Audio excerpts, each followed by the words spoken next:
How is everyone doing today? In this video, we are going to go over the drip market that just came out yesterday for 2.0, which is actually really exciting. Not only that, we actually have a lot of stuff that is brand new coming into 2.0, which makes a lot of sense, especially with the new version. They're going to try to spice it up a bit with giving us a little bit more than what we're used to. We're going to be seeing Yixuan, I think that's how you say the name, and also Yinhu. Now, I know my boy Soul, that man is excited for the panda. As much as he loves Ben, he's gonna love this panda, and he's waiting for the polar bear as well. I think it's in one of these. Yeah, there he goes. He wants to make the We Bear Bears team, which I think is the funniest thing ever. But going into Yixuan and also for Yinhu, we do get to see the elements and also the roles of them in the video versions of the trailer, which, as you can see, the panda is going to be defense physical, which is very interesting. Now, there is something that a lot of people have been asking for Zenless, and I think we got our first taste of it with Astra. But as we know, Astra is our support rather than our healer, and if I'm not wrong, Zenless devs have said multiple times that they've been getting requested or asked for a dedicated healer or something like that. I think with 2.0 coming into the game, having a dedicated healer potentially in the form of this panda could make a lot of sense realistically. Just for the most part, that Astra does more supporting than she does healing. She gets up that burst of healing from her ultimate, but maybe this panda is able to do something in regards to parries, being able to continuously heal instead of doing damage, or maybe doing a little bit of both. They could spice it up a little bit in regards to, of course, 2.0 coming out and giving us some different type of gameplay that we haven't had before, which with how Zenless devs have been working with every single one of these patches and also every single one of these characters coming out, I can 100% assume that, yeah, we're probably going to get something really different with these characters. Specifically in the defense portion, there's really not that much overlap, but of course, Caesar and the panda are going to be in the same fashion, or they're going to be in the same archetype, with being both defense and physical. Caesar, of course, is going to be more of the parry slash daze build up type of character, while this panda, well, we have no gameplay, we have nothing to go off but that he's a panda.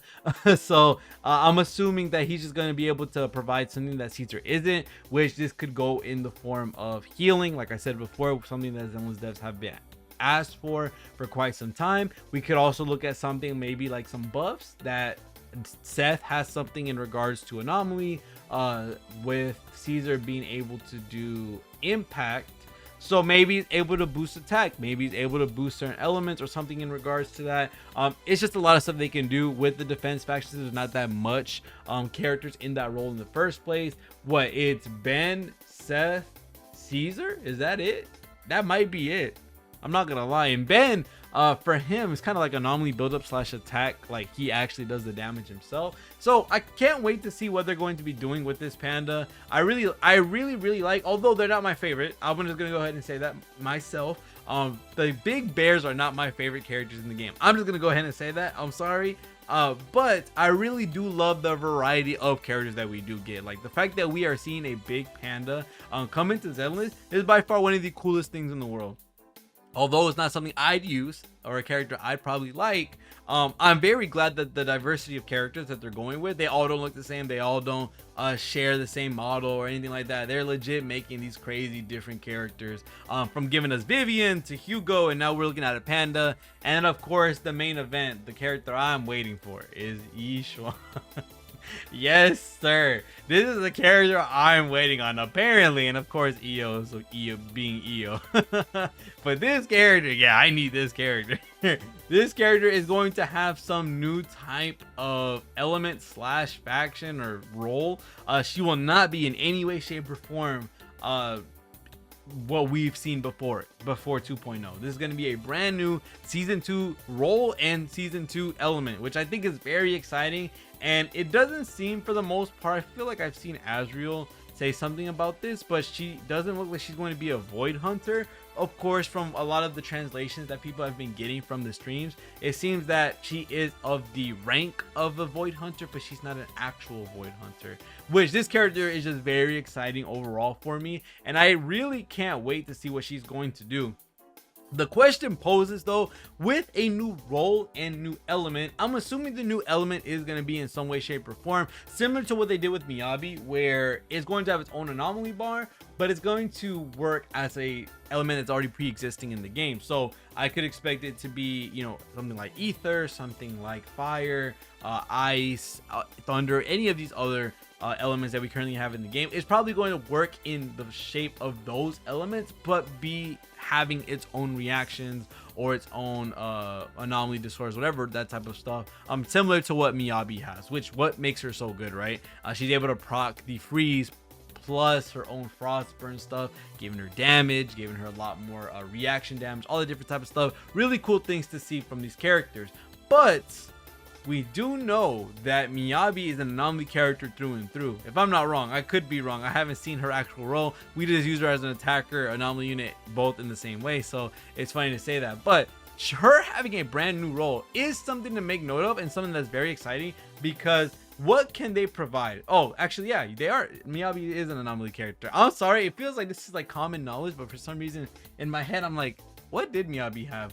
I find this very interesting for the most part, just because being able to see that she is a brand new role and that she doesn't have a pre-existing role attached to her, what can they provide that the other roles aren't doing? As we know, the stunner class does the impact, attack does the DPS, we have support, of course, supporting.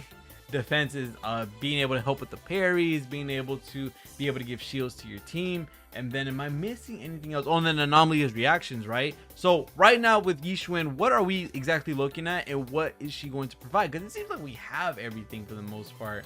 The only thing I can think of is possibly a debuffing route for enemies, because we don't have technically dedicated debuffers. We have characters that can debuff, like Lighter, being able to help with the res increase or the res decrease for the enemies for fire and ice.